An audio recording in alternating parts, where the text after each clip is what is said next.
one of the great things about this album is that Ginger Wildheart seems to be in a better, happier place. I know he's been through some emotional struggles of fairly recent times, and I know that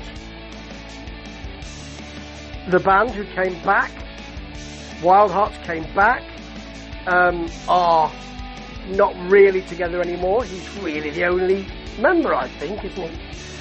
And to have this album called The Satanic Rites of the Wildhearts feeds into my Hammer horror feeling. It is one of the worst Draculas, but I tend to... It's the last with Christopher Lee as Dracula, and it's neither one thing nor the other.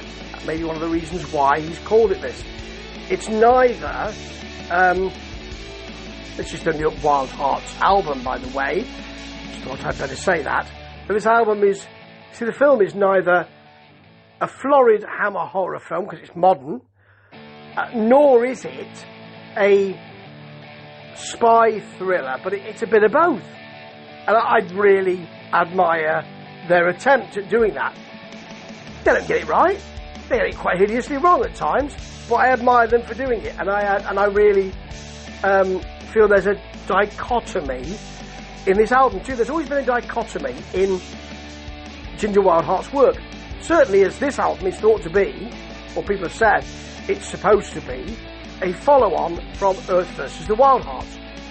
That album from many, many years ago. The musical landscape has changed, you see, and that is a massive challenge when you're coming back in this way. But it doesn't seem that way with this album. It seems as though this album stands on its own 2 feet. It's got great tracks in it. It's got great humour in it. It's got great enjoyment in it. It does sound like stuff from the late 90s. Yes, it does. But, you know, mid to late 90s. But, you know, there's nothing wrong with that. It's got a bit of screamo in it, actually. Bit of hardcore shouts in the first track, eventually. It's monolithic, this. And sometimes the production, the mix, is so full that it's a bit impenetrable. It's a bit endless, nameless, to be honest. But, and that's a bit difficult for me. But you've always got those beautiful saccharine, harmonised in this case, melodic middle with floaty moments. It's got an almost Americana feel to it. That's a great opener. I'm not as keen on Scared of Glass, which has got a big 90s chorus and a prog metal feel to it as well. However, it then just opens out to some gospel female backing vocals. That makes this track. Love it. I like cunts. There are always cunts in our way. Yep. It's pop punk, but pop punk with a flick knife. The mix is, as I said, a bit too thick at times for this. It's got a very naughty gang chorus, you know, and I really appreciate this. It does sound a bit like, certainly the intention and the ethos of Earth vs. the Wildhearts. Blue Moon over Brinkburn, big beats, bass, stream of consciousness vocals. It's got that lovely sweet chorus. It's a bit industrial as well, and that is the basis, really, of... Well, it's not the only thing that Ginger Wildheart does, but that's the basis for so much of his music. I like Hurt People because it's very poppy. It's very indie. It's got a sweet indie rise to it.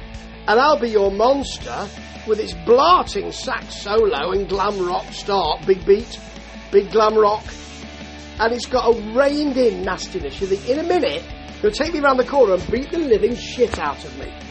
It's got that feel. And we finish with Failure is the Mother of Success, which is the track that's been thrown out there first. Got that big Sex Pistols elastic riffing. Dense metal feeling as well. Psych moments in there with groovy stuff, and then a high-kicking tinsel curtain club feel. That is one of the things that Ginger Wildheart does so much and so well. And when he's enjoying his music like he is here, giving us that really rock metal nastiness, but also just smiling wryly while he does it. That is brilliant to hear. I love this music. I love this album. I think you should go and have a listen to it, because it does sound like Earth versus the Wildhearts. You can never get back there, because that had an innocence which, considering all the things that Ginger Wildheart has been through, isn't there anymore. But the love of music is, and that is the innocence that I love. Ta-ta.